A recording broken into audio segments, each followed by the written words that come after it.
cold open, one frantic weekday morning, I nearly skipped breakfast. Kids, emails, the whole circus.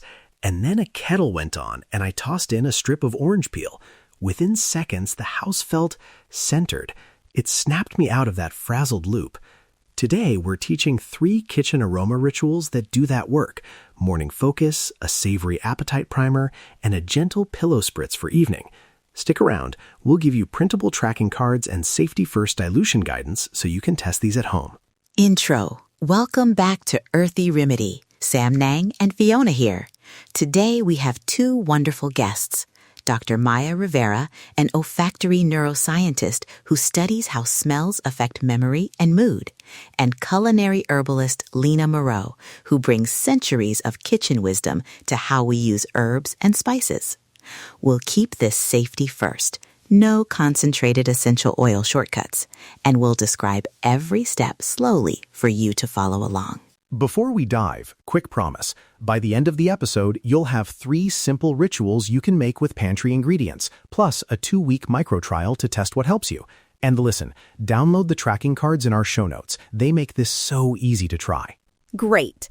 Dr. Maya, let's start with the basics. How does smell actually reach the parts of the brain that hold mood and memory? Give us the plain language version. Thanks. Happy to. In plain terms, when we inhale volatile compounds from citrus peel or herbs, signals travel from the nose to the olfactory bulb, and then very directly to the limbic system, the amygdala and hippocampus, which are the brain regions that process emotion and memory. That direct route is why a smell can instantly bring up a childhood memory or change your emotional state. Importantly, even brief exposures, 10 to 60 seconds, can shift attention or reduce mild stress, but effects are usually subtle and cumulative rather than dramatic. So it's this short, powerful shortcut. I love that. Shortcut is a helpful word. Does intensity matter? I mean, is stronger always better? Not at all. There's a sweet spot. Too faint and you may not notice a change. Too strong and it can overwhelm or trigger sensitivity. For kitchen aromas, we're usually in a safe, moderate range. Citrus peels, a light simmer, toasted herbs, where the brain can register the cue without sensory overload. Another important point, novelty matters. The first few times a ritual is new, the response can be stronger. Over weeks, you may need small variations to keep it effective. That idea of novelty is useful for designing a microtrial. Rotate small changes so your brain keeps noticing. Lena, from a kitchen and cultural perspective, how have people traditionally used aromas to shape mood or appetite? Every culture has aroma rituals. Think of citrus simmer pots in Mediterranean kitchens, toasted spices in South Asian cooking that announce mealtime, or chamomile tucked into bedding for sleep in parts of Europe. These practices are both functional and symbolic. The scent signals a transition: wake up, eat, rest, and that cue helps the body prepare.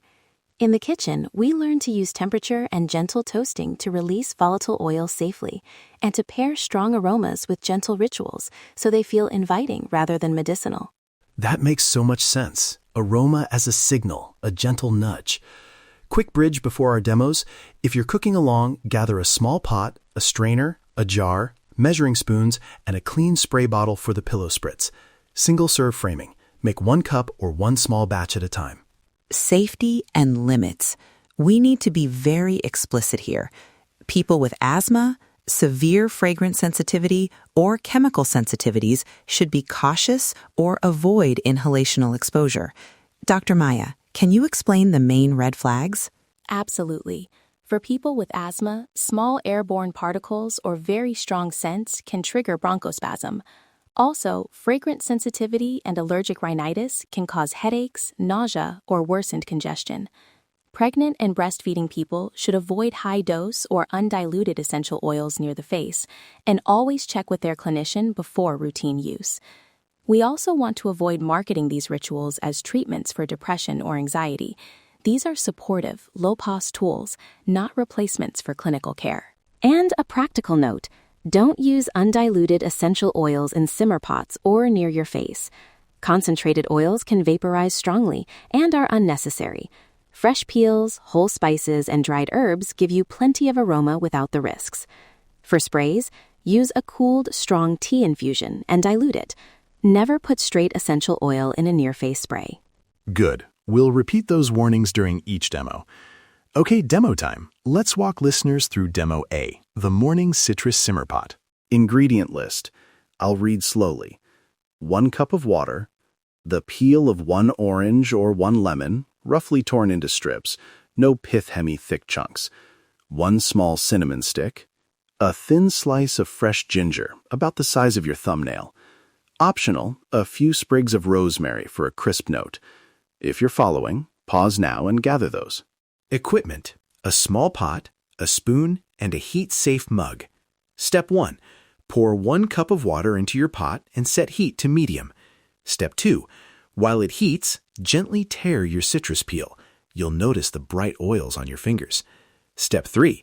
When the water reaches a gentle simmer, add the peel, cinnamon, ginger, and rosemary if using. Lower heat to very low and let it steep for 5 to 10 minutes. The time depends on how strong you like it. Step 4. Turn off the heat and leave the pot on the warm burner for another minute before taking it off. Step 5. Pour a little into a mug, breathe it in, notice the lift, and discard the water after it cools. Don't store a used simmer pot on the counter for days. Refill with fresh water each time, or keep a short refrigerated batch for up to 24 hours. Quick science reminder. Citrus contains limonene and other volatiles that are associated with alertness and positive mood in short exposures. Cinnamon and ginger add warming, aromatic notes and a gentle metabolic cue that can nudge appetite and energy. Again, subtle and supporting, not a substitute for food or professional care. Don't let the pot come to a rolling boil for long. You'll lose some of those bright aromatics. Keep it gentle. And if you're sensitive to citrus, swap to a small handful of dried rosemary or a strip of apple peel for a softer aroma. Now Demo B, Midday Savory Aroma Primer. This one is great if you want to gently prime appetite before a small meal or snack. Think a light boost, not a miracle appetite maker. Half a teaspoon of dried rosemary leaves, or 1 small fresh sprig. 1 clove garlic skin, the papery outer layer, not the raw clove itself. 1 teaspoon of toasted sesame seeds or cumin seeds for a toasty note. Equipment: a small dry skillet and a heat-proof spoon. Step 1. Heat the dry skillet over medium-low. Step 2. Add rosemary and seeds, stirring constantly. Watch and smell. You want a light toasting and a fragrant pop, about 30 to 45 seconds, not blackened. Step 3. Remove immediately and let cool for a minute. Then hold the bowl near your face and breathe gently to prime appetite, about 5 minutes before eating. A nutritional note. The toasting does 2 things. It releases volatile aromatics and signals the body that food is coming, which can increase digestive readiness. For people with reflux or strong smell sensitivity, keep the exposure brief and stand a little farther away. A practical caution. If you have severe anosmia or no sense of smell, this won't have the same effect, and that's okay. The ritual can still create structure around eating.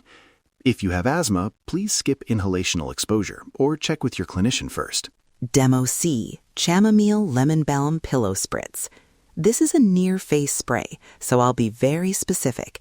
Make a concentrated tea infusion, strain, then dilute to a safe near-face concentration and patch test on your wrist first. 1 cup of boiled and cooled water. 1 tablespoon of dried chamomile flowers or 1 chamomile tea bag. 1 tablespoon of fresh or dried lemon balm, also called melissa.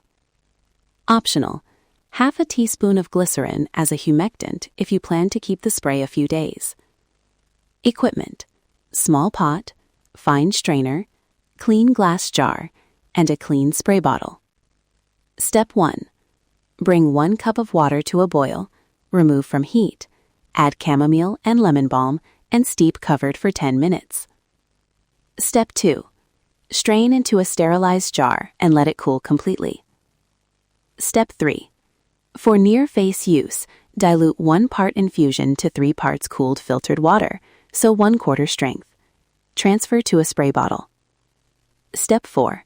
Patch test on inner wrist and wait 15 minutes. If there's any redness, itching, or breathing change, discard and do not use near the face. Step 5. Store refrigerated and use within 48 hours. Discard if cloudy or smells off. A couple of scientific touches. Chamomile contains volatile compounds that can be calming in short exposures, and lemon balm has been studied for mild anxiety and sleep support when taken in larger doses. For a spray near the face, lower concentrations are key. What we want is a subtle cue, not pharmacologic dosing. Also remember patch testing because botanical extracts can sensitize skin or mucous membranes. We'll repeat. Do a patch test, dilute to roughly 25% infusion for near-face use, and keep refrigerated short-term. No undiluted essential oils in the spray, ever. 2-week scent microtrial. Here's how to test one ritual at a time so you can tell what's helping. Week 1, pick one ritual and use it daily at the same context. Morning pot on waking, savory primer before your lunch snack, or the pillow spritz 30 minutes before bed. Each day, record 3 simple metrics: mood, 1 to 10, appetite before your main meal, 1 to 10, and sleep quality or restfulness, 1 to 10. Use the printable tracking cards in our show notes. Week 2, continue the same ritual, then compare averages. If you notice improvement of 2 or more points on mood or sleep consistently, that's meaningful. If you notice worsening or new respiratory symptoms, stop and consult a clinician. And a usability tip. Keep your materials simple. Use citrus peels from your cooking, save spice jars for toasting, and repurpose a clean amber bottle for the spray. If you can't get lemon balm, mint or lavender can be gentler swaps. Just patch test and dilute. One research-minded note. Because novelty affects response, if you stop seeing benefit after a week, try a small variation. Different citrus, adding a spice, or alternating rosemary and thyme. That keeps the cue salient without increasing intensity. Sourcing, accessibility, and sanitation. Lena, what are affordable swaps, and how do we keep sprays from growing mold? Affordable swaps. Use any citrus you have for the summer. Orange, lemon, even grapefruit peel in small amounts. For herbs, dried works well and is often more accessible. For sanitation, always start with a sterilized glass jar and a clean spray bottle. Boil your water, cool it, and refrigerate the infusion. Use within 48 hours. If you're using glycerin, it can help preserve texture, but doesn't make products shelf-stable for long. Refrigeration is still required. Throw away any infusion that becomes cloudy or smells fermented, and label jars with the date. Reflection. I love that these rituals are tiny acts of care. They don't take hours. They're small signals to yourself. Start small and notice. Listen to your body. Trust the earth. Feel the difference. Quick takeaway summary. Use kitchen ingredients at moderate intensity. Do a patch test for sprays. Avoid concentrated essential oils near the face. Watch for asthma or fragrance sensitivity. And run a simple 2-week microtrial using our tracking cards. Try one aroma ritual this week. Tag @EarthyRemedy with a 15 to 60-second voice note or a photo of your setup. Tell us which ritual you tried and one small change you noticed. Download the principal tracking cards and the dilution cheat sheet in our show notes so you can follow the microtrial. Thank you, Dr. Maya and Lena. This was such a helpful, grounded conversation. To our listeners, if you're curious about the research Dr. Maya mentioned or the exact dilution tables, they're all linked in the notes. We'll be back next episode with another kitchen-forward remedy. Thanks for having me. A final note, these are small, evidence-aware practices. If anyone has persistent mood changes, sleep problems, or breathing concerns, please seek a health professional. These rituals are supportive, not substitutes for care. Thanks, everyone. Gentle experiments in your kitchen can be joyful. Take care with dilution and storage, and enjoy the sensory moments. Closing tag. If this episode helped you, share it with a friend who loves kitchen rituals. Remember, listen to your body. Trust the earth. Feel the difference. See you next time.